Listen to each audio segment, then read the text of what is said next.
This is a Dragon Blazer production, and I am the little boogeyman. Right.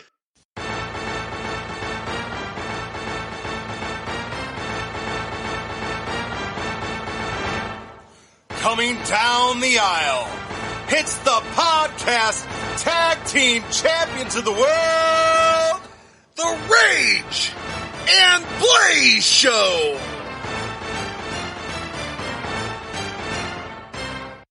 Welcome to another exciting edition to the Rage and Blaze Show. I'm Rage. And I'm Blaze. And today we're going back to August 26, 1991. It is SummerSlam. I don't really know a lot about this SummerSlam. The only thing I do know is that they build it as a match made in heaven. This is where Macho Man Randy Savage and Miss Elizabeth get married. I have heard of that. Actually. Even though they were already married in real life for, I believe it was like 7 years before this actually happened. This was mainly for the television audience to see these two tie the knot. But in real life, they were already husband and wife. The weird thing is I think they get a divorce within like a year or two after this. So. I think that's what I read. Yeah, so, I mean, they made this big deal. It's even, I believe, if I remember, this is the main event of the night. I mean, the main event wrestling match isn't a match. It's a freaking wedding. So, I don't know. That's probably a good time for us to get our popcorn. Oh, no, they said it's a match made in heaven. Yeah, I get the pun. But I don't know. Hopefully there's some good matches in this because I don't know how excited, even back in 1991, maybe it was a bigger deal because there were such big names at the time, but I don't know how big of a deal it was to have a wedding at a wrestling show. It just... the only weddings I remember at wrestling shows was like on Monday Night Raw and somebody comes out and disturbs it and steals the wife or some kind of drama happened. And I'm pretty sure this one's just all serious. So, probably. I mean, we'll watch it and make sure. It probably was a big deal at the time because, you know, kayfabe was more of a serious thing. People weren't able to look behind the scenes as often. So a lot of people probably didn't know that Macho Man and Miss Elizabeth was already married. So this probably was a big deal for fans at the time.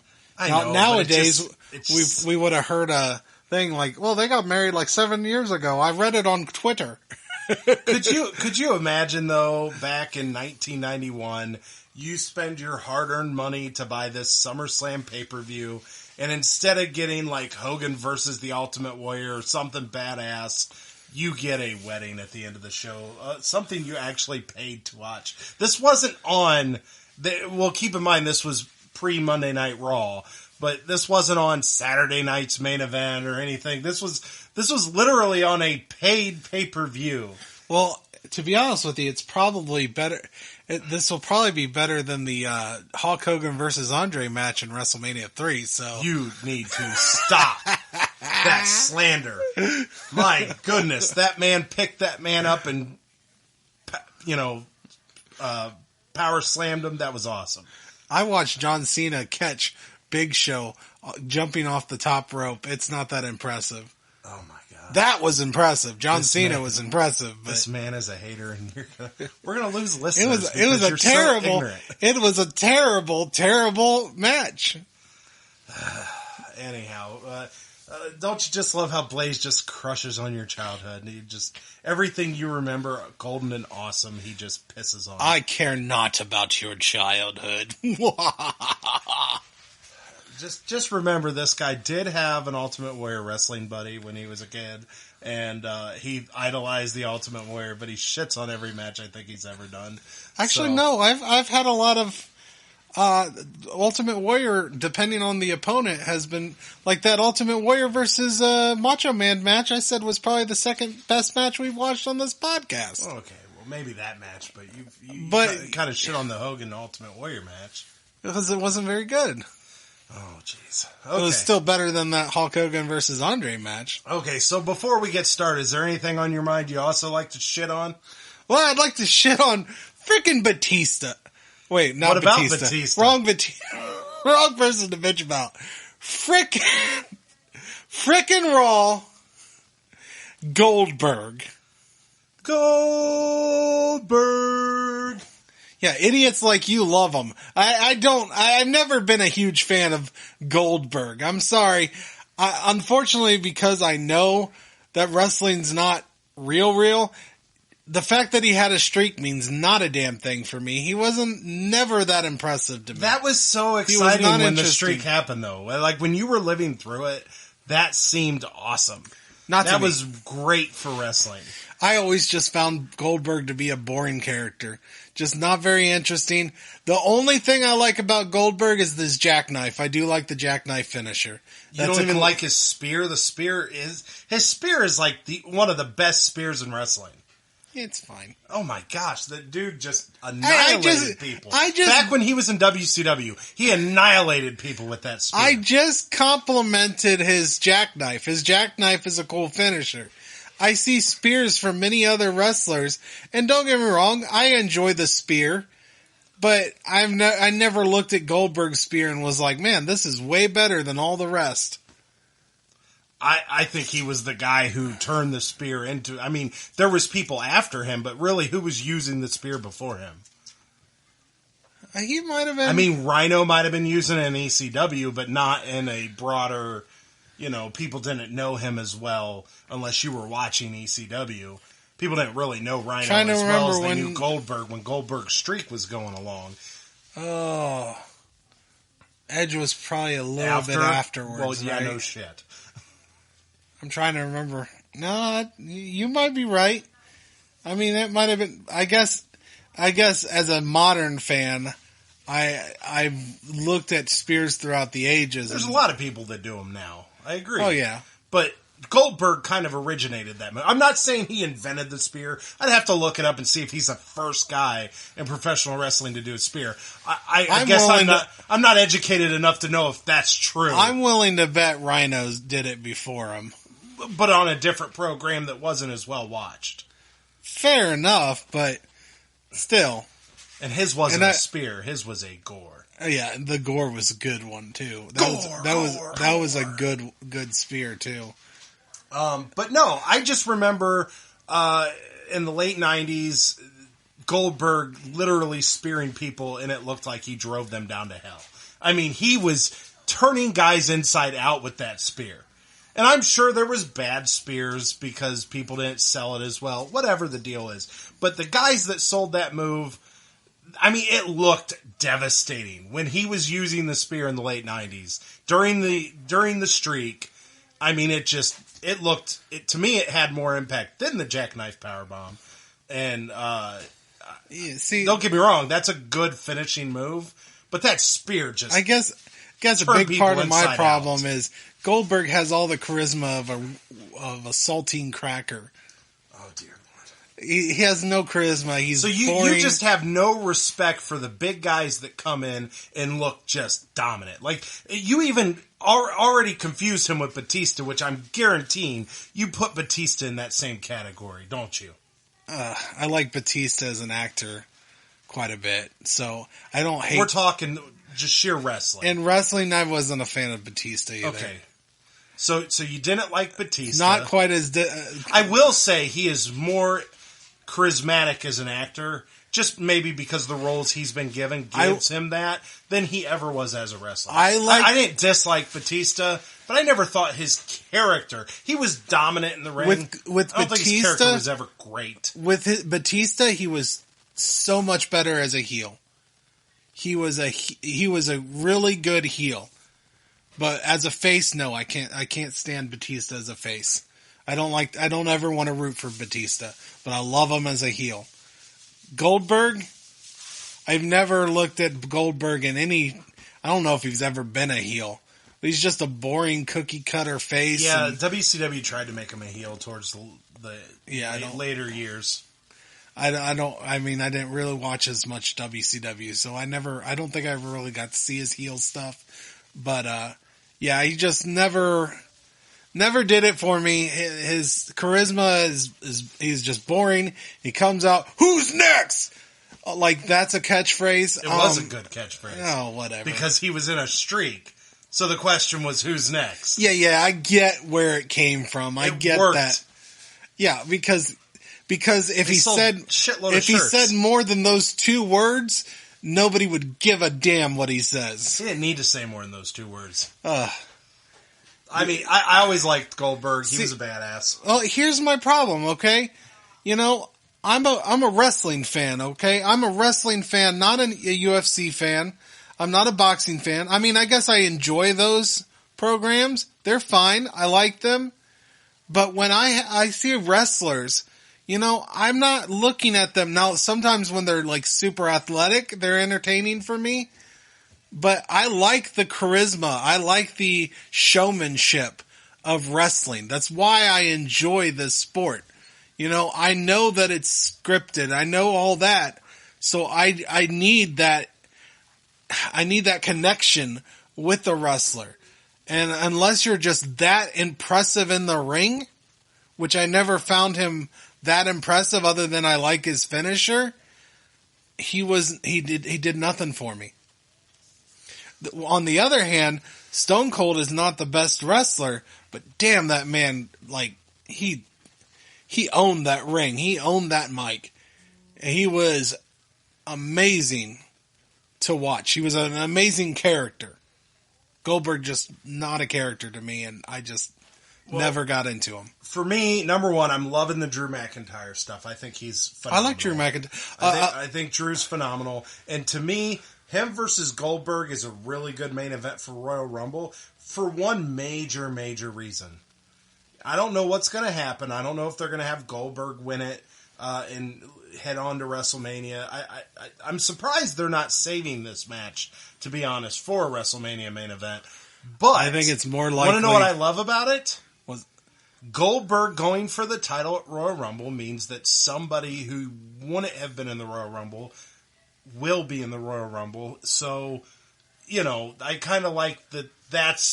It's not like Goldberg was realistically going to be in the Royal Rumble and win the Royal Rumble. What would that do for him? Although, so it kind of took somebody out of that main event picture that we get a chance to hopefully see win the Royal Rumble. Well, here's what I'm afraid of, is he's challenging the title at Royal Rumble because they don't want Drew McIntyre at WrestleMania in the main event. So I'm worried that Goldberg is going to win this title because so they can have somebody else for to have some big marquee matchup.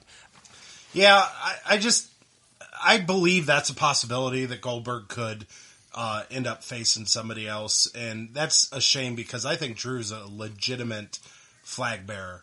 I mean, he's a guy that is a superstar that you could be like, Drew's one of our top guys, you know, like kind of like how they got Roman as the top heel. Drew's a great face for the company. I mean, who's out there right now to be that face? You know, we always had that face for years. You know, you had your Stone Cold, you had your The Rock at one time, you had Shawn Michaels, you got John Cena. Even though I didn't like it, but John Cena was the face. Who's your face right now? The Fiend. He's really not. But Drew is that guy that can be. I see Drew. No, as I that like guy. Drew a lot. I do like Drew, and I think he's got an awesome finisher. That Claymore, yeah, it's amazing. I mean, it's just a kick to the head, but it looks good. It will be unfortunate if he loses it just because they want Goldberg versus whomever at WrestleMania. Who's the big marquee? Who would they have against Goldberg? Yeah. Well, they're already doing Drew versus Goldberg, so I don't know who they bring back for Goldberg versus whomever.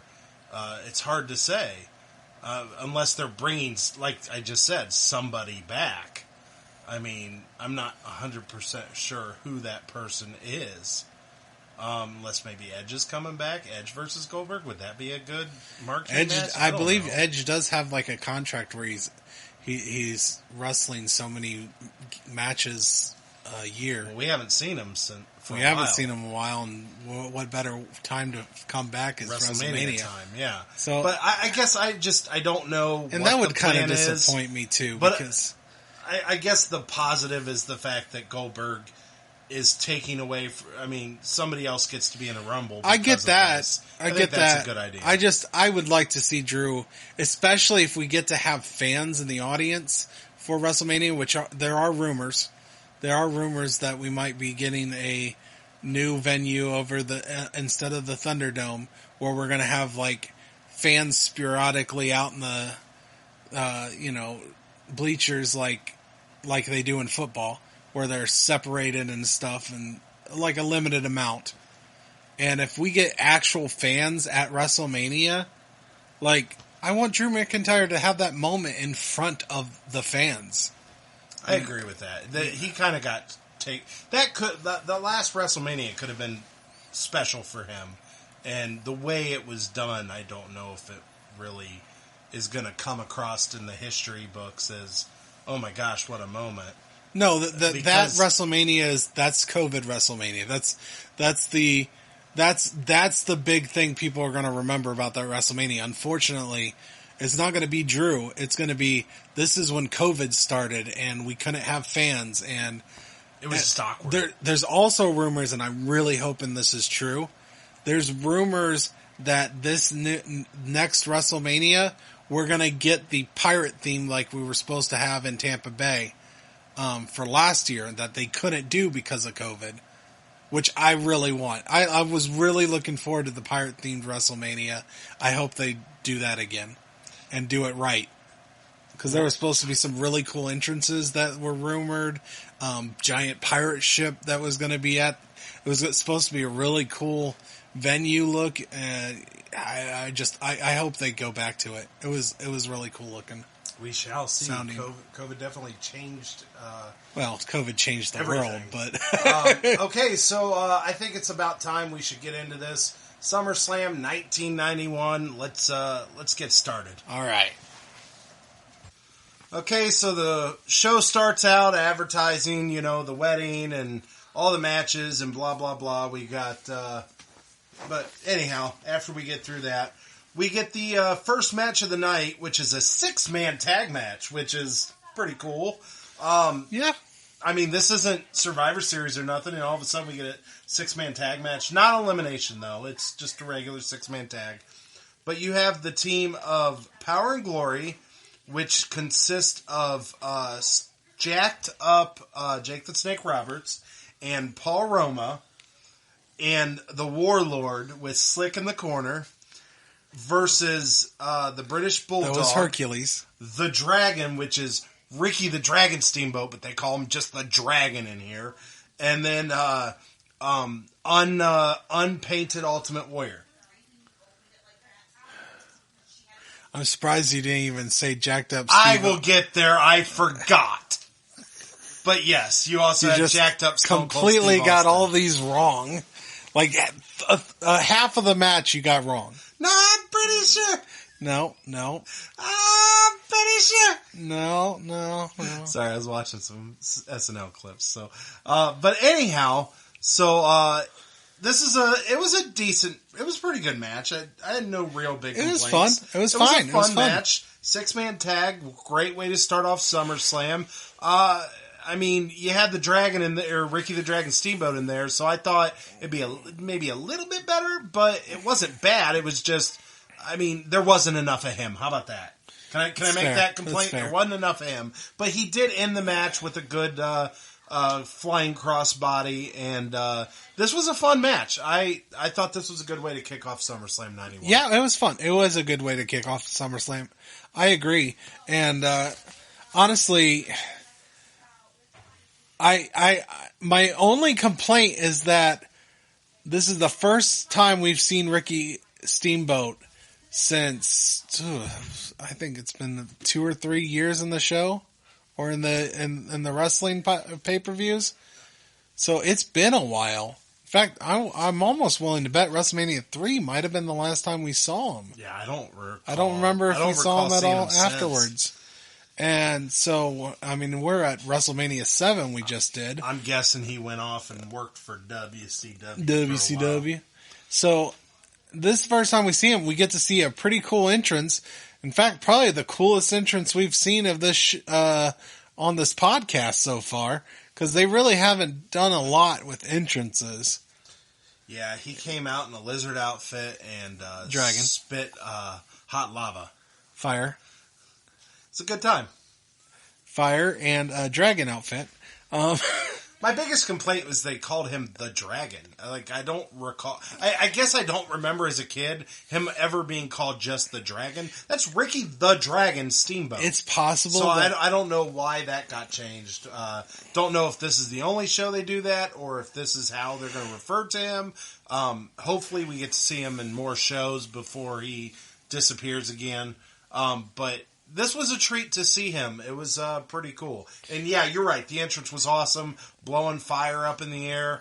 This was a really cool, this was a cool start. I think this is the first time we've really gotten any kind of theatrics with an entrance. Yeah, I agree with that. And it was cool. The complaint I have is that I kind of feel like Ricky the Dragon should have came back with a singles match. You know, focus on just him and whoever he's facing and not doing... don't get me wrong, this was a fun match, and I enjoyed him in it, but his return, and he had such a cool entrance, it feels like he should have came back in a more high-profile match and one-on-one. So we also got to talk about how different Hercules looks in this show. He's got the porn stash going on. Yeah. He literally looks like a jacked up Jake the Snake Roberts. You know, I didn't even know. I legit thought that was Jake the Snake Roberts for a minute. And then I was like, man, he's really big though. And wait a minute, that's not Jake the Snake. He's not in Power and Glory. What the hell's going on? Yeah, this was really weird to me because he's completely looked like a different person. And I actually had to look it up to make sure that was him. Because I thought they replaced Hercules in Power and Glory. I thought it was a different wrestler. Yeah, you constantly was like, yeah, I don't know who that was. Who is that? And then you looked it up, like, oh shit, that's Hercules with a mustache. It changes him so much. Oh, it completely changed his look. He looked completely different. So, all right, well, we've got more of the show to do, so let's get to it. Okay, so before the next match, we get an interview with Mr. Perfect and his apparently new manager. This is the first time we've seen him, the Coach. Now, I've been watching wrestling a long time. I don't remember the Coach. So I miss the Genius. Okay, but I don't know him either. I don't remember this character.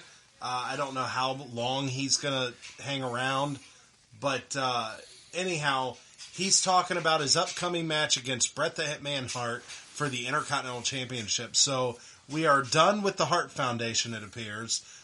Bret Hart is now singles wrestler, and he's going for the Intercontinental Championship. And I'm telling you, as soon as I heard Bret Hart and Mr. Perfect, I was like, this is going to be an amazing match. And I was not disappointed.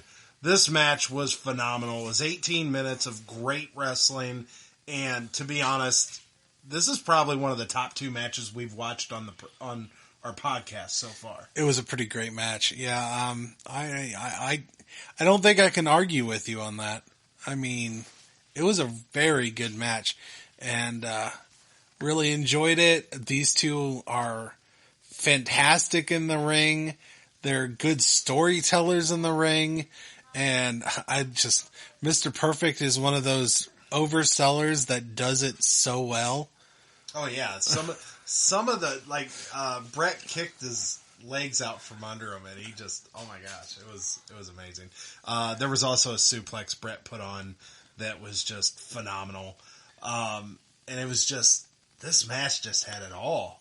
This match just was great from the beginning to the end, and I'm just glad we got to sit through and watch this, because this was amazing. It's going to be hard to beat this for match of the night. I know we're not quite there to talk about that yet. This is the second match. Of course we're not. This is the second match of SummerSlam, but my goodness, I would be surprised. We would be treated very well if there was a better match than this in the night. I mean, come on, right? Yeah, I mean, the first two matches have been pretty good. This match was phenomenal. I mean, this might be the best SummerSlam we've seen already. Yeah, well, within two matches. We'll see. Yeah. Hogan might make this worse. You never know. Things could take a dive pretty quick, but so far this SummerSlam's shaping up to be great, and I'm just excited to have a chance to sit through that one. That was one of those gems that I didn't know about. Like a lot of the WrestleMania matches, get talked about like great matches, but how often do you really hear people talk about like SummerSlam matches and stuff like that? I mean, sure, I'm sure there's some in the past that's been talked about, but this was just a gem that I didn't know about. That I was just very surprised to see on the card. This could have been a WrestleMania match. Easily. Oh, yeah, definitely. It would have been one of the best matches we've watched on the podcast. I mean, and we got to see the first time Bret uses, well... We believe. We don't know. So... First time we've seen on the podcast... Him use the sharpshooter. Him use the sharpshooter. And it was kind of a weird modified version. It's not... He doesn't do it the way he starts to, and then it gets broken up and stopped. But he wins the match with a weird modified version of the sharpshooter. Yeah, he kind of transitioned into this a little differently. He's already laying on the ground with kind of a different kind of submission move, and then he kind of rolls his body up and puts him into it, and Mr. Perfect taps out almost immediately after he rolls it up. So it was very different. Oh, did he actually tap too? Did he the ref? Did he say I quit? I never really saw the hands. Maybe he waved. As we've noticed on this podcast, they don't do tap outs yet. Yeah, I don't know if he really tapped out, but the referee called it like immediately. It was just very quick after he rolled it over, but. If you have not seen this match and you're a fan of great wrestling, go get on the network. SummerSlam 91, second match of the night. This is definitely an amazing match, and I really enjoyed this. I should have realized it when we saw Bret Hart versus. Well, actually, I think we predicted. I didn't know it was on the card. I didn't know it was on the card. As soon as we saw Bret Hart and Mr. Perfect on the the promo, I had a feeling. I had a feeling we were going to get a good match. We were definitely right because two legends going at it, and it definitely was fantastic. And like we were kind of talking during the match, neither one of us was really big Bret Hart fans growing up. I know partly because I was always Shawn Michaels, and it was kind of a thing between like Shawn and Bret. So especially in '97. Yeah, so I mean, so I really didn't care much for Bret, but watching this podcast, he's been one of the best wrestlers in every one of the shows we've seen him, even in tag team wrestling. And to finally put him in a singles match with one of the greatest wrestlers ever, Mr. Perfect, this was a treat. And I've grown to have a bigger appreciation for him watching the podcast because I know I just had that issue with him growing up. Yeah, this was great. Shawn's still better though. I mean, I agree. I love Shawn. Yeah, I have done the same. I've never been a huge. Now, I wasn't as. I think I grew to love Shawn more later on in life. Like when I was younger, I was really, really into Triple H. Which I still like Triple H, but I've come to grow and realize Shawn's better. But I was never huge on Bret the Hitman Hart when I was younger either. But the more I see him on the show, just wrestling alone, he's been pretty fantastic. But, Bret the Hitman Hart is also fantastic on the mic, and we haven't really got that much of. So. All right. Well, we're going to keep this going. Like I said, it's going to be hard to beat this match, but this was pretty great. Okay, so we get interview with the Bushwhackers with Andre the Giant. A little bit of a backstory about this next match. We have the Bushwhackers versus the Natural Disasters. This is the first time we've seen them as the Natural Disasters on the show with Earthquake and Typhoon. I think this is a great tag team. They paired up really good. And can I mention how thankful I am that they gave Earthquake some color in his outfit, and it's not that baby blue, nasty looking, disgusting outfit that just makes him look just really bad to look at. This actually has some red, it says Earthquake on it and everything, and it kind of distracts you from the sweat that usually just makes his outfits just look really nasty. Well, it also helps that he gets to tag more, so he's not sweating as profusely. Yeah, I guess that probably does help that he's not in the ring as a singles competitor. I just know it was nasty to look at.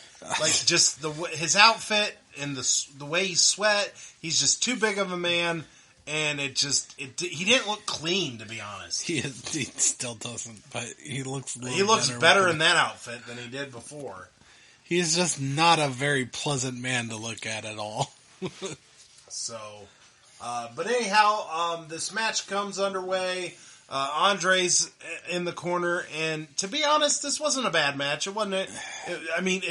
We just got done watching Bret Hart versus Mr. Perfect. Yeah, so, it was kind of a come down match after that. Yeah, but it wasn't a bad match. There were no botches or nothing. It was a fun match to watch. Ended with Earthquake and Typhoon getting the win, with Earthquake doing his, what does he call that, the Earthquake? I think it's yeah. So, anyhow, but what really made this match kind of memorable was at the end, when everything was going down at the end of the match, Legion of Doom comes out. So, what a rush. So we get to see them come and save the day and celebrate with Andre and the Bushwhackers, even though they lost the match. So that's pretty much all there was to say. Yeah, I don't really have much to say about this match. I mean, it wasn't absolutely terrible, but it wasn't. It was fine. Yeah, it was a fine match. It wasn't. I mean, you know. I guess I really don't like any of the people in this. I don't really like watching any of these four people wrestle. You don't like the Bushwhackers? I like the Bushwhackers because deep down in my heart, I remember them as a child. But watching them on the show, they're just not very good in the ring. They're not great. Who is good to you, Steven? So anyhow, Macho Man Randy Savage. So anyhow, a little special guest there. So that probably didn't actually pop in, other than unlike your children finding the spider. Yeah, we're not gonna edit that one. We do this at the home. We don't have a studio or nothing, so just to remind the audience, we do this at home. And sometimes we get comments from the peanut gallery. So anyhow, it happens. It happens. Okay, so after the match, I was really excited about seeing this. Bobby the Brain Heenan knocking on Hulk Hogan's locker room and holding the WCW World Heavyweight Championship and saying that he challenges Hogan.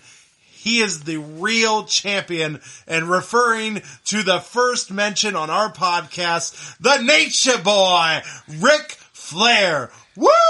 Woo! This was awesome. This was awesome. He's holding the WCW Big Gold Belt. The belt that they should still be using to this day, but instead they want to use a freaking toy. Well, WCW doesn't use shit anymore.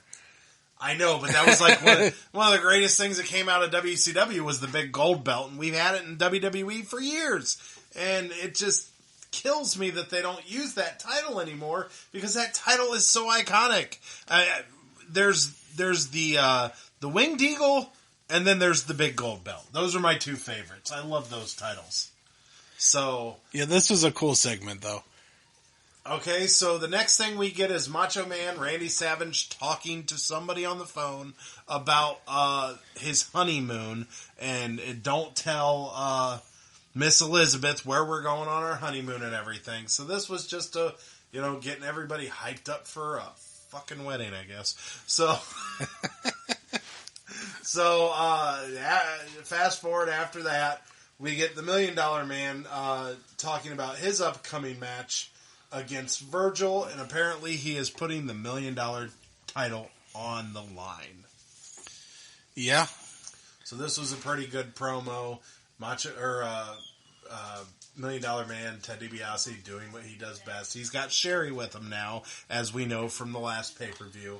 I also forgot to mention before the match of the Bushwhackers and the Natural Disasters, we got a preview of an American Story Hulk Hogan documentary that is going to be exclusive on pay-per-view.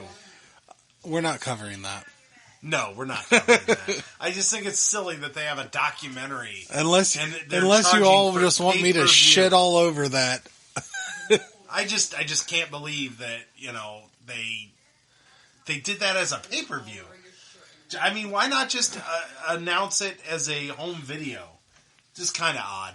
Okay, so let's move on to what we got in store next. Okay, so the next match we have is $1 Million Man versus Virgil, and this is actually for the $1 Million Championship. So that's pretty cool. Sherry's in Ted DiBiase's corner.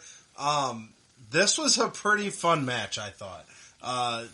This SummerSlam is shaping up to be pretty solid. Yeah. Right? I mean, the worst match of the night wasn't a bad match so far. I mean, we still got more show to go, but I'm just saying, so far this is shaping up to be a great show.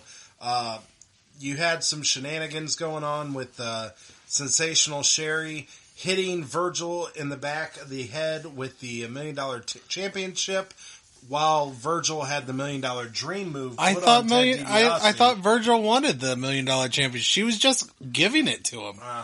So in a surprise turn of events, the referee actually booted Sherry out of ringside and said this match will continue, and he wasn't going to let this match end in a disqualification like that. So that was kind of a different way of ending this match, or continuing this match, actually. And then later on, the referee gets knocked down, and a little bit more tried to do some shenanigans and everything. And this was just a very well played out story, well played out match. I just can't speak high enough about this match. This was pretty fun. Yeah, it was a good match.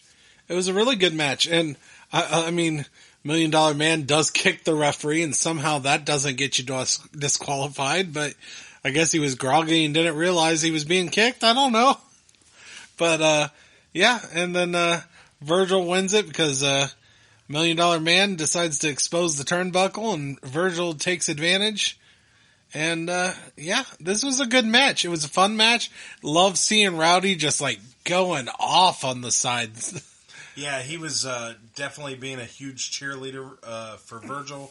And as we know from the last pay-per-view, apparently Rowdy Piper supposedly trained Virgil for that first match at WrestleMania. And to be honest, this was a better match than the WrestleMania match. A lot better, Virgil and it seems Ted like DiBiase. Virgil is slowly getting slightly better in the ring, too. I mean, I kind of noticed, like, in the last match, I didn't think Virgil was that good, and I feel like he improved with this match. So I feel like this was a much better match for Virgil, and it was just really fun, good story. I mean, a lot to like about this match. Yeah. And then, of course, $1 Million Man overselling moves is always a delight. Yes. So, yeah, it was a good match. Okay. Okay, so before the next match, we have interview with the Mountie, where he's talking about his jailhouse match with the Big Boss Man, telling the New York police officers, I want you to treat him like the Mounties would treat people up in Canada. You got to be rough with them and blah, blah, blah. And then we get a Big Boss Man promo that was a pretty good promo, and talking about the exact same match. Are the Mounties really that rough up there? I I don't know. I've I mean, been arrested in Canada. Aren't Canadians normally, okay, we're very nice? I don't know what they're all about up there. So anyhow, we get to the match and we learn that this... We just alienated all 2 of our Canadian listeners. Oh, man. Well, shit. So we get into the match and really this jailhouse match isn't any different than any other match. No. I thought this was a pretty good match. I didn't see any problems with it. There were some good spots here and there. But the biggest difference in this match is after Big Boss Man gets the win, they drag the Mountie out to the New York paddy wagon, and they arrest him and put him in the paddy wagon, and they show it off driving away. It was very cruel. I mean, did you hear the Mountie? He said they were hurting him. Yeah. So, how dare they?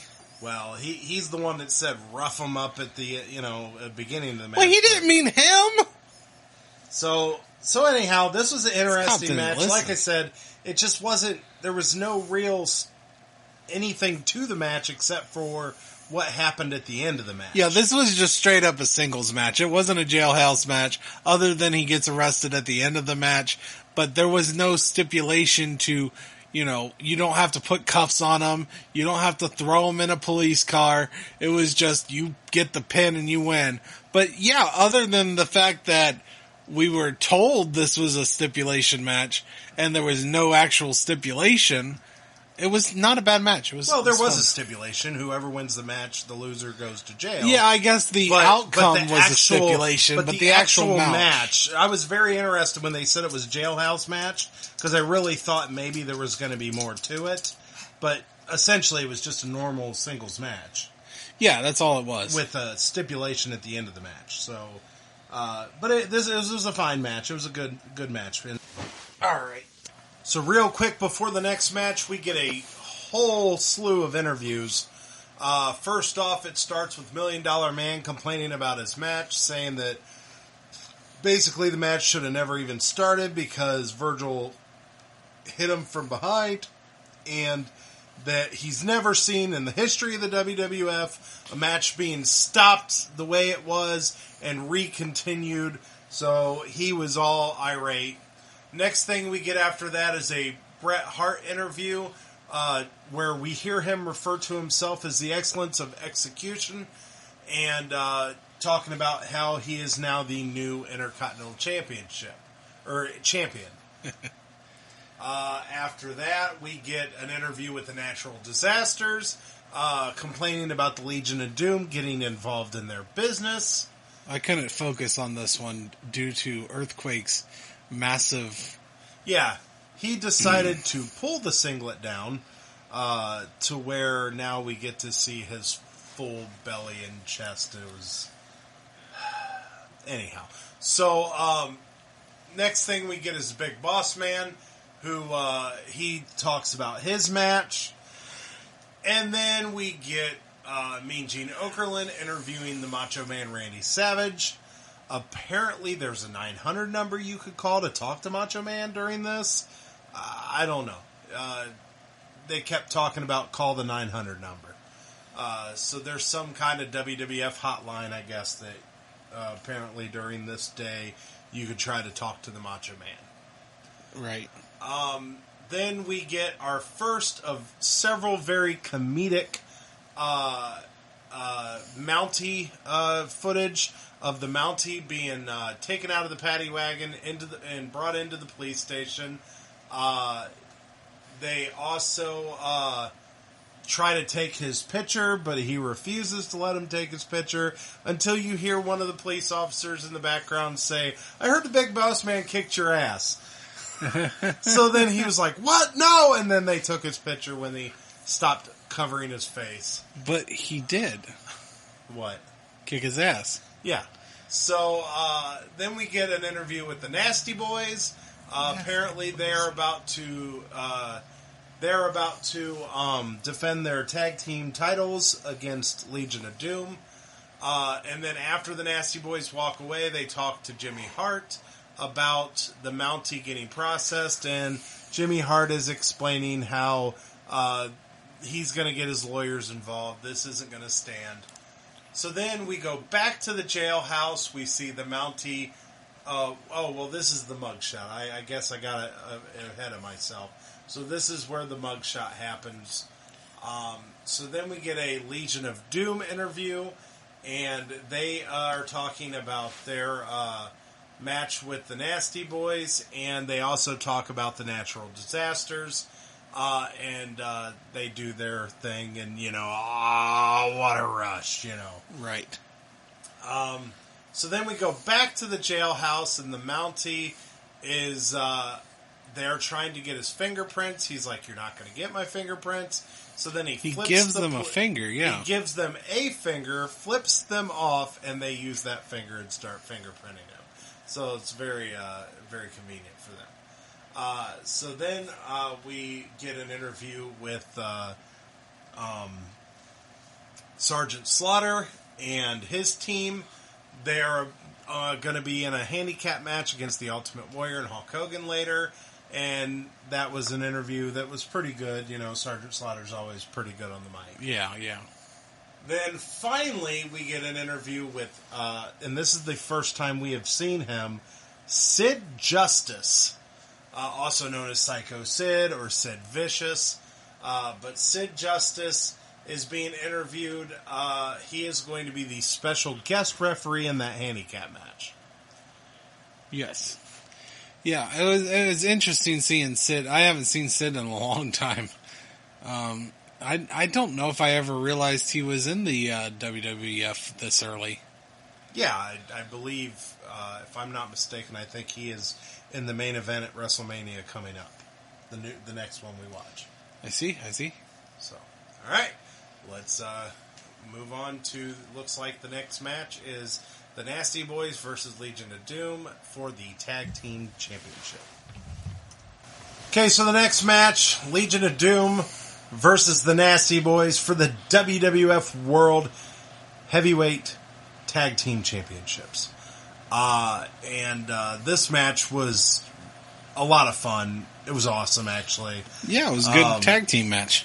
If it wasn't for the Bret Hart Mr. Perfect match, I think this would probably be the best match of the night. I really liked a lot of things that happened. One of the things that had happened was Sags, Jimmy Hart tossed in a helmet to Sags, and this was a no DQ match, so this was all good. But he tossed in a helmet. Knobbs was holding Animal.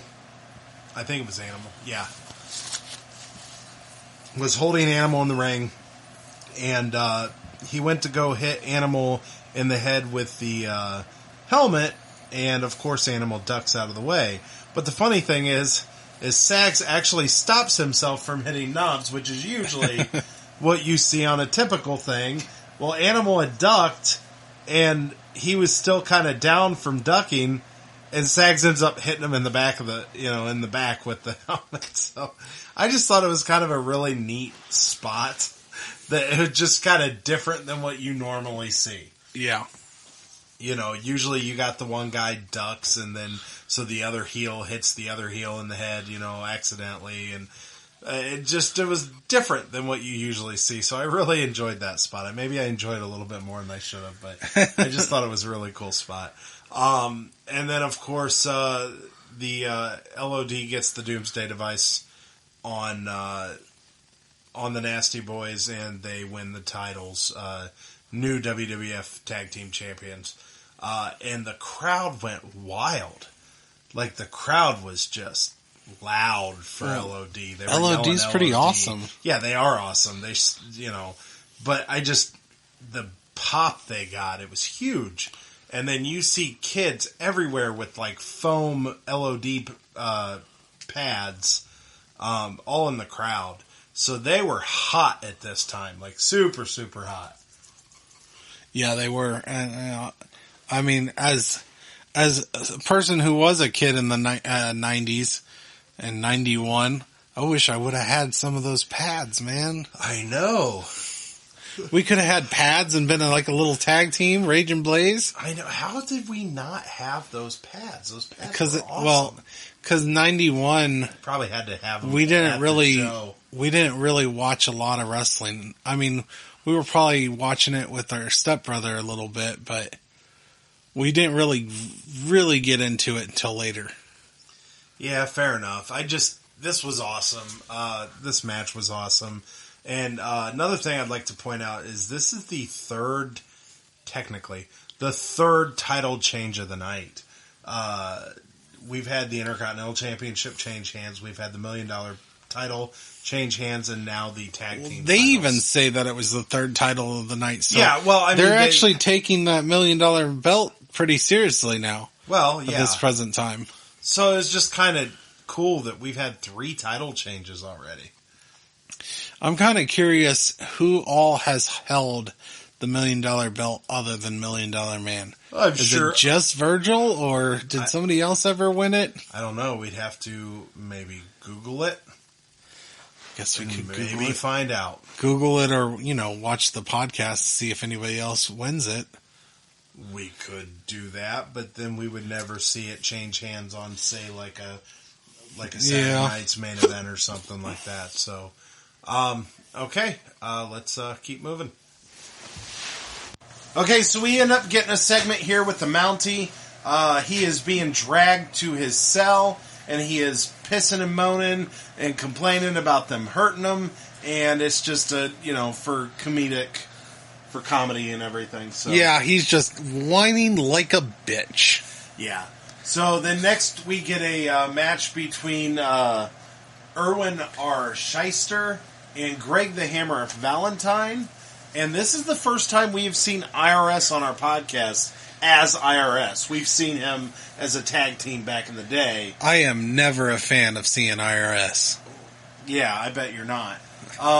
But anyhow, so this was just a ho-hum match. It wasn't really bad, wasn't great, wasn't a lot memorable. The biggest thing I could take away from it was, he had like an abdominal stretch on Greg the Hammer Valentine, and he kept grabbing the ropes for leverage, and there was just this back and forth with him and the referee, him trying not to get caught, and then the referee finally catches him. But outside of that, there wasn't really a lot in this match to really talk about. No, it wasn't a super great match.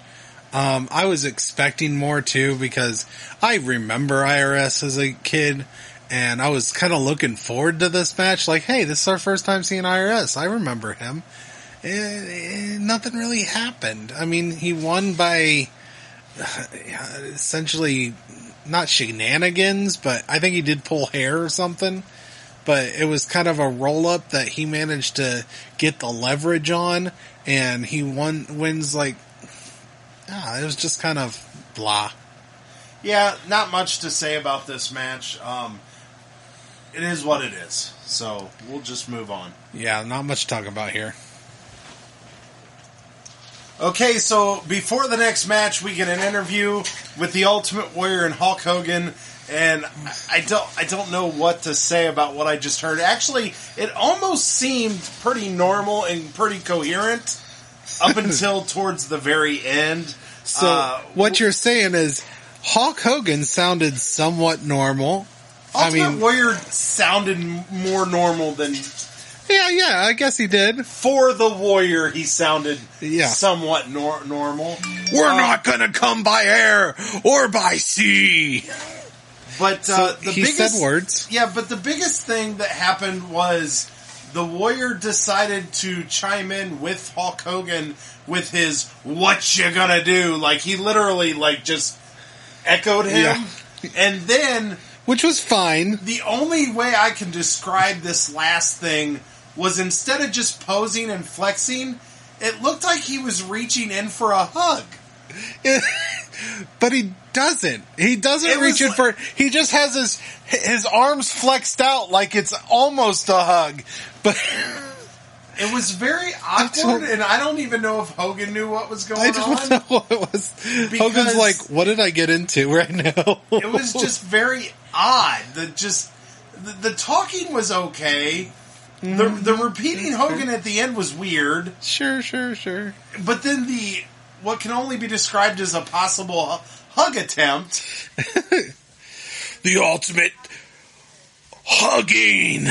I don't know what we just saw, and we've seen a lot from the Ultimate Warrior, and this was just an odd one, and to see it happen with Hogan was just different.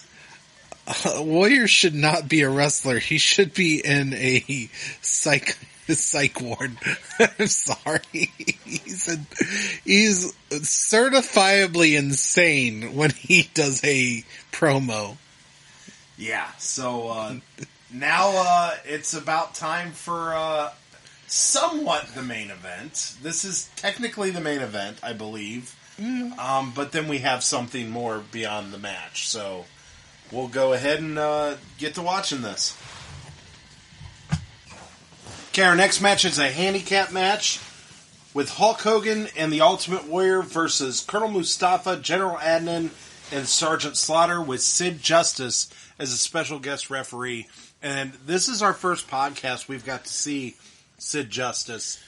So I was very disappointed that he was a referee and not an actual competitor. Yeah, it's kind of different to see him as just a special guest referee as his first appearance on a pay-per-view. Now, granted, some of the regular shows he might have already wrestled at this point. We don't know. But it's just kind of odd that this is his first major appearance. But it is what it is. I actually really thoroughly enjoyed this match. Sergeant Slaughter was doing some overselling that was just awesome. Reminded you like $1 Million Man, some of the stuff he does. Yeah, and as long as, on this podcast, as long as you're not terrible at it, we love the oversell. Yeah, so this match I thought was a lot of fun, had a lot of good moments, had a lot of moments where Sid Justice kind of felt like he had to get in the middle of things, so you kind of had that tension between him and Hogan. But a lot of good stuff in this match. We've, been kind of critical of Hogan matches in the past, you a little bit more than me. But as for Hogan main event matches, this was a pretty good one, I thought. Yeah, I mean, this was more entertaining and enjoyable than a lot of Hogan matches we get. So yeah, I agree with you. This was a little bit better than what we're used to with Hogan. I think a lot of that has to do with who his opponent is. When he has a fun opponent that he's facing, someone who oversells moves for him and really shows off that power. Because let's face it, Hogan is a very powerful guy. But when you're facing off, like for me, and versus the Giant, it's just not as interesting. But this, and it's not like Sergeant Slaughter is a small guy either. But he really utilizes that power, oversells the moves, and just makes it fun and entertaining. So yeah, I didn't hate this match. It's probably not going to be my best match of the night or anything, but it was all right. It was fun. I agree. Like I said, it was just kind of a fun match. Not going to be like one of the greatest matches of all time or anything. No, but it was just a fun match for the main event. Like you said, we've kind of had some Hogan matches that, and I agree with that. It really depends on who his opponent is, on how enjoyable some of the matches are. And this match just worked. There was a lot going on that helped make this work.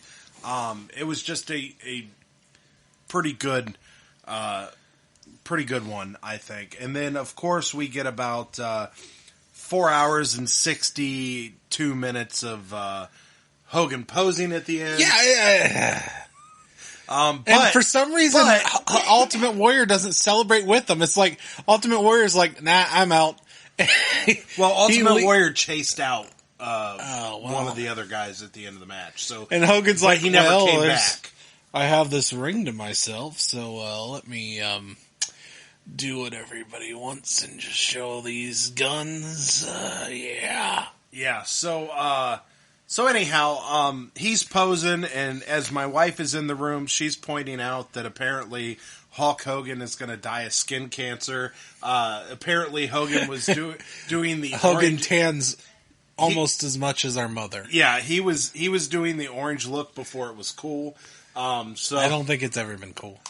It's not anyhow, so before it was cool, and anyhow, the one unique thing about his pandering at the end of the match was he brought out Sid Justice to do the poses with him. And he rips off his referee shirt Yeah. for a little bit of homoerotic, but don't worry, it gets better Yes. with the homoeroticism. So anyhow, during the posing, because the posing it goes on so long they were like, just show long. the promo. It's fine. He's in the ring posing. So they go back to the Mountie at the jailhouse, and apparently there is a guy pretending, and I believe he was pretending. That was very kind of... Yeah, it was over the top bad. But there was a guy pretending to be gay hitting on the Mountie in the jail cell. So. Like, it was over the top. And the Mountie's screaming, and then this, homeless guy, or this guy in the jail's like, hey, you want to fight, buddy? And then he points and he's like, there's Buddy. And this guy's like, hey, how you doing? You want to have some fun? I mean, it's really bad. That was really bad. I agree. Really bad. Okay, so all we have left in this pay-per-view is a match. That was the match made in hell. Now we're about to see the match made in heaven. I was sad there wasn't more wedding. fire in this match made of hell, but whatever, that's me. So let's go ahead, get to it, and I guess let's watch a wedding. Let's watch a wedding on wrestling.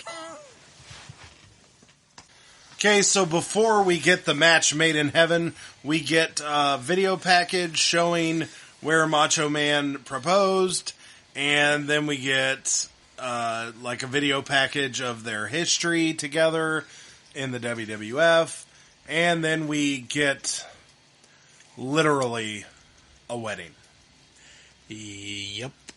I don't even know what else to say. It's a freaking wedding. You sit through this whole pay-per-view to get 15 minutes of a real freaking wedding at the end of the show. I couldn't imagine in 1991 paying for this pay-per-view, and this is the main event on my wrestling show, is a freaking wedding. I mean, should have called Geico. What kills me is they were already married in real life. It's like, and they're divorced within a year of this, so it just feels... Well, you don't know that. That's hindsight. Anyhow, it just really... But no, this was terrible. I mean, it's not that it was terrible. I mean, I guess it was a fine wedding. But nobody came out and tried to... Like we were talking during it, it's like at least if $1 Million Man came out and tried to buy Miss Elizabeth during the ceremony. They should. I mean, that would be great. Right. I would have been down for that. Because if she said no, you knew it was acting because she's a whore. She would have taken... Yeah, I mean... She would have taken the money, right? I mean... Yeah, well... That would have made it way more interesting. Even if she would have have him come out, slap him, and then finish the wedding. This is wrestling. Over the top theatrics. This is what we want.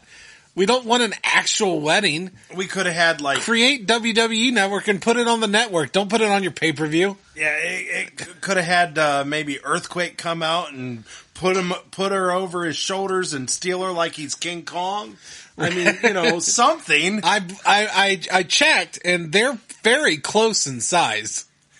I'm just saying, there was so many ways to make this interesting, and to actually sit through it and know that it was a legitimate, that they tried to play it off like a legitimate wedding, just is odd.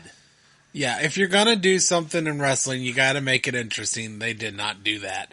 And quite frankly, and I don't remember if I've ever really harped on this show. I don't care for Miss Elizabeth.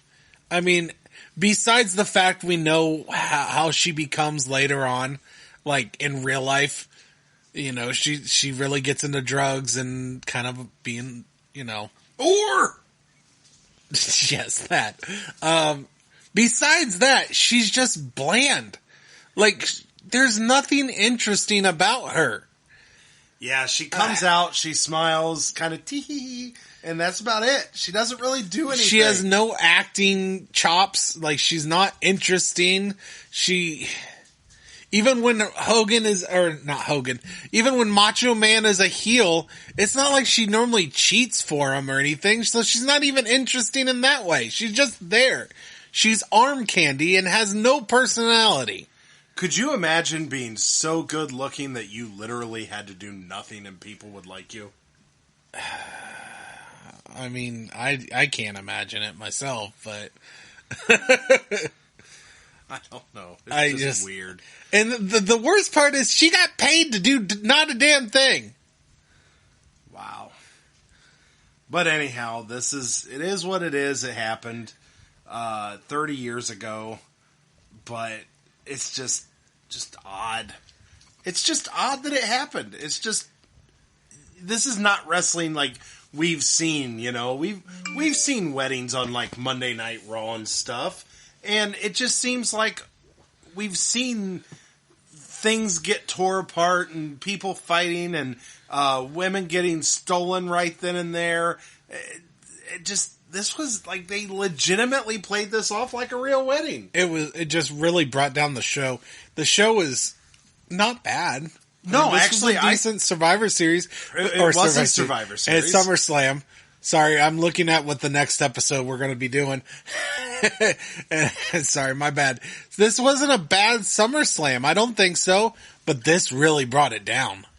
Yeah, it just, I know we're about to get to our rankings here soon, and I legitimately thought this might have been one of the best SummerSlams we've covered, and having this as the main course at the end of the show just really has me kind of on a wedge on whether or not I should put it at top or not.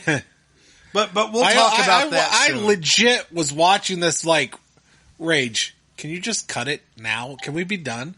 Like, do we have to watch all this? Yeah, and I kind of felt the same way, but I felt that that'd be doing a disjustice to our listeners. All 10 of you out there. But I just thought, if we're going to cover this show, disappoint 10 people? No, I just thought if we're going to cover it, we better cover it. And now we've covered it, and we can bitch about it. So technically, I made us sit through it so we could bitch about it. And we are doing a fine job, I must say. Okay, so that is literally the end of the show. Unfortunately, there's no excitement, no fights, no nothing breaking out at the end. This is just legitimately how the show ends. This was the equivalent of the 20 minutes of posing we got before that. Yeah, this is literally, we got 15 minutes of this and like 15 minutes of Hulk Hogan posing. That was the final 40 minutes of the show. Final half hour to 40 minutes is literally posing, wedding, and I'm not sure which is worse. I just realized there's a silver lining here. At least it was Macho Man and Miss Elizabeth getting married and not Hogan and, say, anybody or Miss Elizabeth, because then we would have got the wedding and the poses after the wedding. That is legitimately what we would have ended up. Brother. We literally would have gotten the posing at the end of like, she said I do. Oh, yeah. I am a real Can you just focus on me right now? No. American. That is seriously how the wedding would have ended if it was Hogan. So I guess we should be thankful for that. I mean, well, has Hogan ever really had a love interest in wrestling?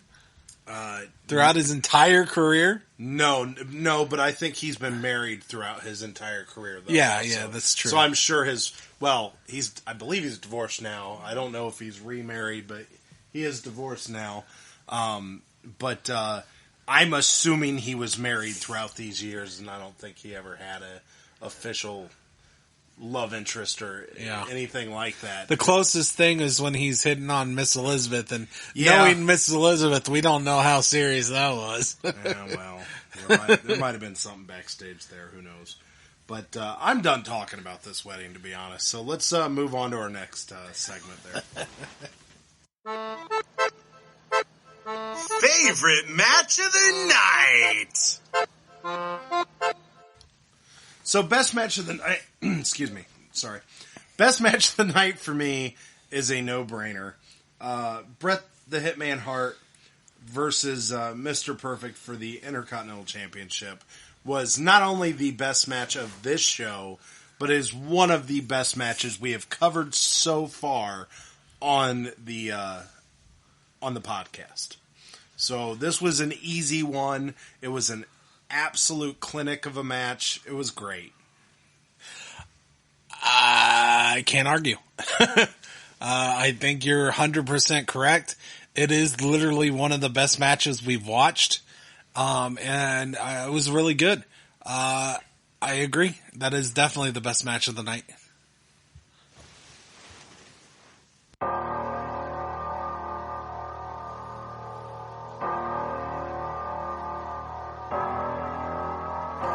Worst match of the night. So, worst match of the night for me, really, it's kind of weird because I don't think there was a clear-cut horrible match in this show. So this show was actually pretty solid. There was 2 matches that I kind of was like, ho-hum, whatever. So I'm going to have to just give this to Erwin R. Shyster versus Greg the Hammer Valentine, because it just wasn't much there. It was just kind of a dull match. So I'm just going to lean towards that one. But really, this show had a lot of pretty over-average matches. Can I just go with the match made in heaven as No. the worst match of the night? No, because it's on the Wikipedia page it's not officially listed as a match. So we're gonna keep this kind of like Royal Rumble rules. And it is not officially allowed. It's the worst I thought part. about it. No, it's really definitely the worst part of the show. Just drop this pay-per-view way down. Yeah, and we can actually sit here and talk about the fact that even though it's not officially a match, so I'm gonna force you to actually pick a match. I will say that this is a perfect time to say it is definitely the worst part of the show, and I would not even argue that. It so much is. So if I can't pick that, I'm going to go with the Natural Disasters versus, The Bushwhackers. the Bushwhackers. I got It you. was also not great. It just wasn't the suckfest of the final half hour of the show. I'm being generous with the half hour. I'm pretty sure Hogan posed longer than 15 minutes, but I'm being generous here. So the last half hour of this, you could just cut out for me. Just cut out the final half hour, end it after that main event match, and I'm fine. Yeah, it definitely seemed to be a waste of our time, didn't it? It was very much a waste of our time. Okay.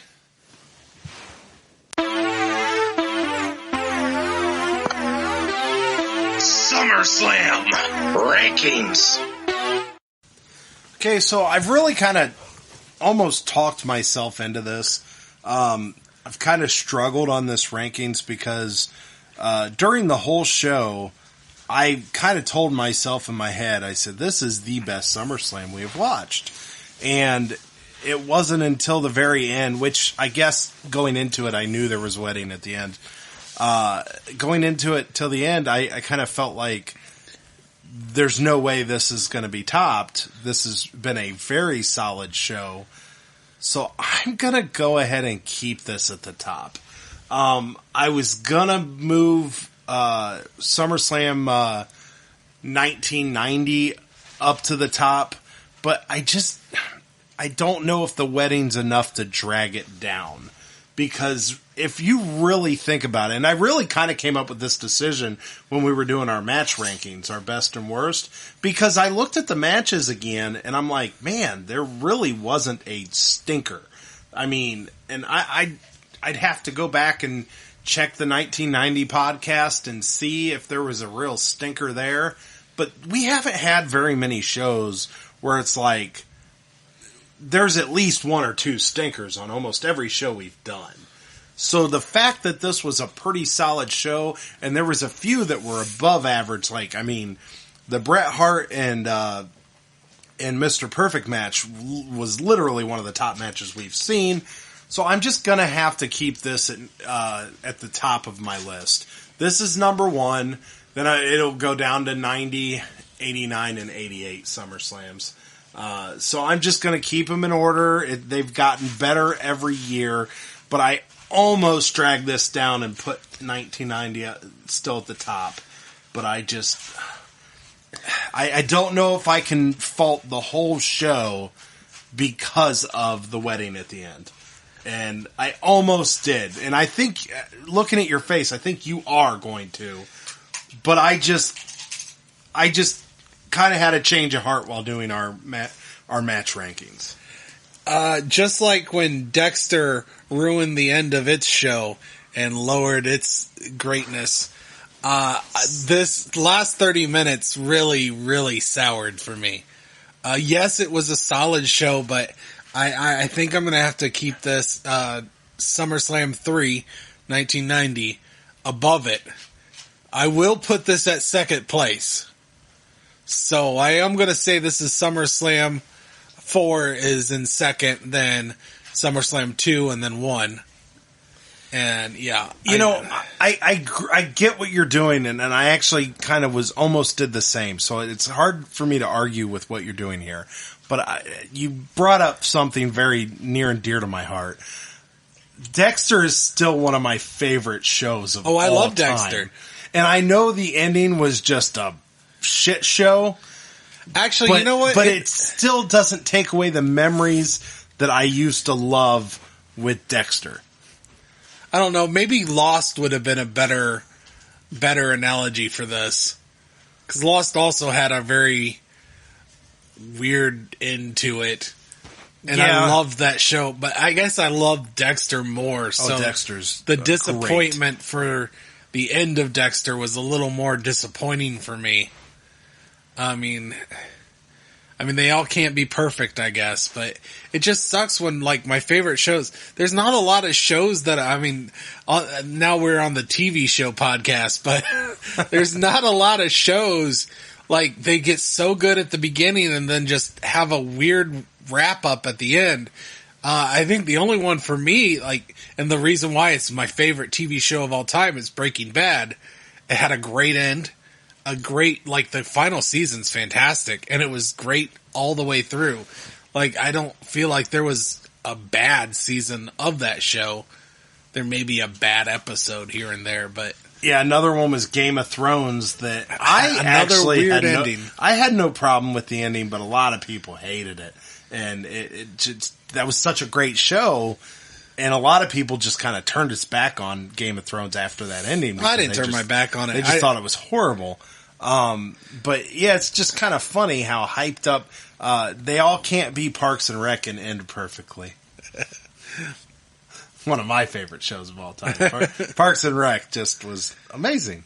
Oh, I liked me some Parks and Recs as well. It's just, I feel like it's a little different with that show. I mean, it's a comedy, and there wasn't like a huge, it's not like a huge drama arc. There's arcs to the show, but it's more comedy than it is story. You know what I mean? I thought it was great. I love Parks and Rec. It's a good show.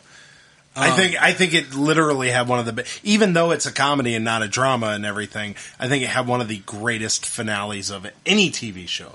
It just, the way they ended it just kept jumping into the future. It's just the way they did it, just packaged You just the show really enjoyed that perfectly. Don't ruin it for people. You really enjoyed that Corona ending, huh?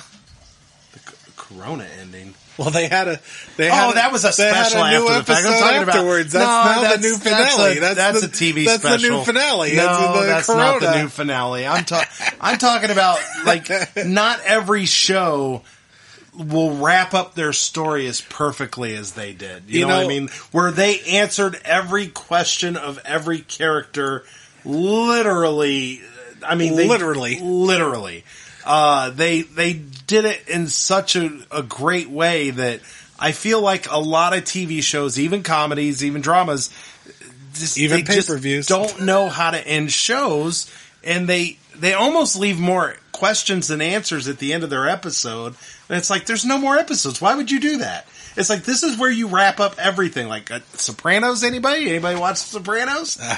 I mean, Never actually I don't know watched if that you'd show. watched it. That's why I'm not going to ruin it. But I seriously, know the ending, but such a good never show. watched it. And then the ending, the last episode is like, what was that? I mean, It's I'm like, not going to argue too much about Parks and Rec. Ron Swanson is probably one of the best TV characters of all time. Not maybe. It is. It's fact. I don't know. I mean, I love Ron It's Swanson, fact. but there's a lot of good TV characters We're out getting there. really off subject. You know? This is still a wrestling podcast. So, yeah, I suppose if you want to talk about TV shows, hit us up in the comments. But before that, we do have to get into Boomer's Facts. All right. Hopefully there's something about Parks and Rec on there. Maybe. All right, Rage and Blaze fans, it's time for me to educate the masses once again with Boomer's Backstage Facts. And I'll tell you what, this SummerSlam is actually full of a lot of good ones. Like, this one's jammed-packed with backstage gossip and other issues. So here we go. The first thing I want to talk about is a little bit actually before SummerSlam. But to remember what is going on right now in this particular time, this is actually the start of the infamous steroid scandal. Now, for your younger fans, maybe you don't remember it, but this is when it came out that a doctor admitted that he was willingly giving these wrestlers steroids without prescriptions or anything, just giving it to them. I hate to crush everyone's childhood, but yeah, Hulk Hogan was not taking vitamins. So, yeah. And anyway, he actually went on the Arsenio Hall show to talk about it, and actually ended up being a horrible thing. Maybe I'll share it with the Rage and Blaze page. You can check it out. It was a disaster. Like, you should go to YouTube and see this. Hogan's lying, and it's blatantly obvious. So, yeah, once again, to crush all your childhood dreams, it wasn't vitamins Hogan was taking. It was totally steroids. And we're going to get more into that a little bit later with more of these pay-per-views. Okay, so another thing that started happening right before SummerSlam is Bobby Heenan started showing up on TV with the big gold belt and just hinting who we might be seeing. Of course, he never actually said his name until SummerSlam, and even the interesting part about that is the fact that Flair hadn't even signed a contract yet when his name was first mentioned on TV. He wouldn't sign until September of 91. Now, this next little fact is actually about what I think is the best match of the night. I mean, Mr. Perfect versus Bret Hart stole this SummerSlam. If you want to know what wrestling is really all about, this is a good match to watch. But actually, what had happened is 1 week before SummerSlam, Mr. Perfect injured his back, and many thought this match wasn't going to happen. Perfect not only showed up, but had, like I said, in my opinion, the best match of the night. And actually, after this, he was out of action for 15 months. So here's a spot where we kind of start seeing that Vince is strapping that rocket on Bret Hart. He has to have a new babyface. He has to have a new star. And because the steroid scandal's starting, he's actually interested in going with smaller superstars. And we really start to see that in Bret the Hitman Hart. I mean, not only does he get to end a big streak, he beats Mr. Perfect, who was one of the hottest heels at the time. And another actual fact about this match is this is the first time ever, and we're talking ever in the history of the Intercontinental title, that it changed hands with a submission.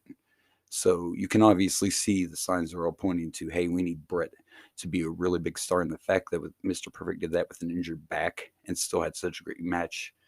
He actually hurt his back doing one of his typical oversellings. But regardless, he showed up and had a hell of a match with Bret the Hitman Hart at the SummerSlam. This is something I found when I was doing my research. It's kind of interesting. In 2014, while one of the Warriors' many lawsuits with the WWE was going on, the payroll for the SummerSlam actually became public. And so this is what got Hogan, Warrior, and the Macho Man all made $75,000 for this pay-per-view. Sergeant Slaughter and Miss Elizabeth made $50,000. Mr. Perfect and Bret the Hitman Hart made 20. But you're talking about 1991 too, and that's a big difference between the stars and the mid card. But it's kind of interesting. Elizabeth even got more money, but I mean, she was in a bigger spot.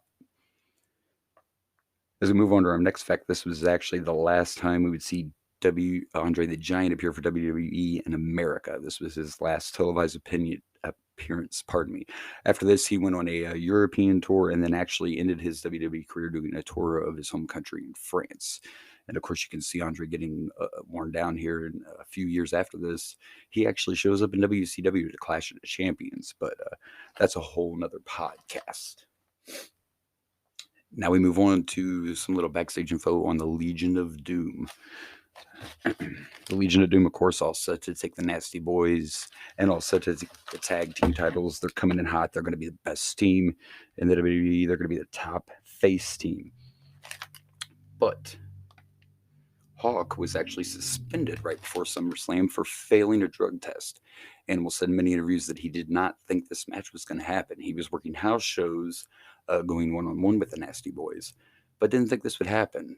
But lo and behold, a few days before SummerSlam, Hawk shows up, and no one, including Vince or any of the other upper echelon people in WWE, brought up the drug violation. It never got brought up again. And of course, LOD went on to win the WWF Tag Team Championship, and they also made history while doing that. They actually became the first tag team, and they're still the only one to this day to hold the WWE, NWA, WCW, and AWA Tag Team Championships. Oh, but wait, there's more. That's right, I'm not done, and this one's going to actually go out to you, Blaze, and your love for the Ultimate Warrior. This is a very infamous story a lot of people might already know, because literally right before the main event, the Ultimate Warrior stormed into Vince McMahon's office demanding a raise. He held the main event hostage for more money. Vince's hands were tied, so what other choice did he have but to cave in? But as soon as SummerSlam was over, the Ultimate Warrior was suspended. The lesson here is, don't hold Vince McMahon hostage. He did what he had to do to get you out there, but then he suspended you. How you like that, Warrior? That brings us to the next one, which is the Macho Man Randy Savage. Now, I understand when he lost the Ultimate Warrior, he was really ready to retire. And I could go into deep to all the rumor and innuendo, but I don't do that. All I know is the fact is that the Macho Man was talked out of his retirement due to the fact that the Ultimate Warrior got suspended. And of course, this led to the famous Macho Man Jake the Snake feud involving the snake bite. And I know that'll get covered at some point in the podcast. All right, folks, so one more tidbit, and this is a pretty interesting too. This is the only SummerSlam that performed better than the WrestleMania of the same year. So that would have been WrestleMania 7, but the SummerSlam actually got more buys than WrestleMania. So that is your Boomer Backstage Facts for the week. If you want to follow me, you can find me at Tim Boomer Chase on Facebook, at TCBoomer77 on the Twitters, and you can follow me at Chase Tim on Instagram. Until then, see you next week for Boomer's Backstage Facts. So that's about it for this show. The only thing we really got to do is plug the pluggables.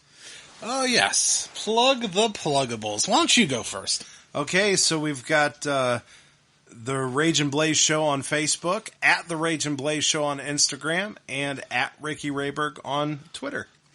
Alrighty then.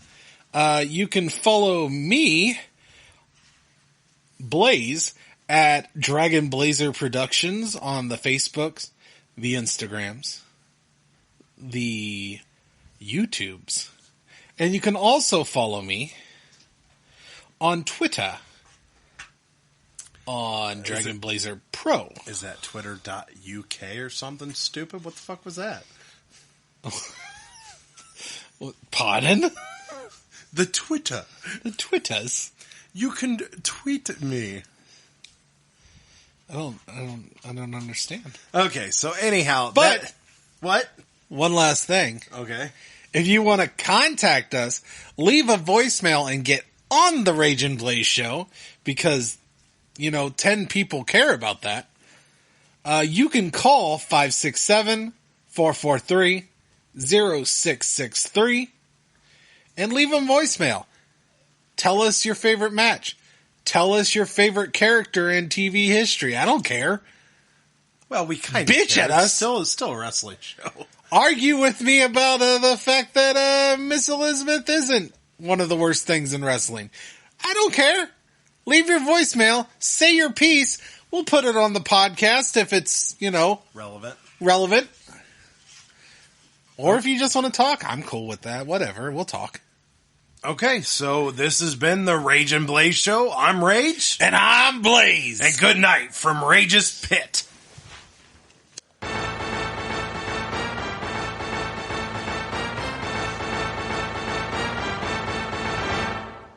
And here is your winners, and still podcast tag team champions of the world, the Rage and Blaze Show. Thank you for listening.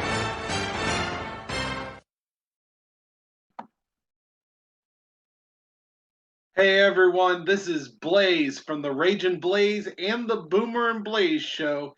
Thank you for watching. Please like and subscribe for more wrestling content.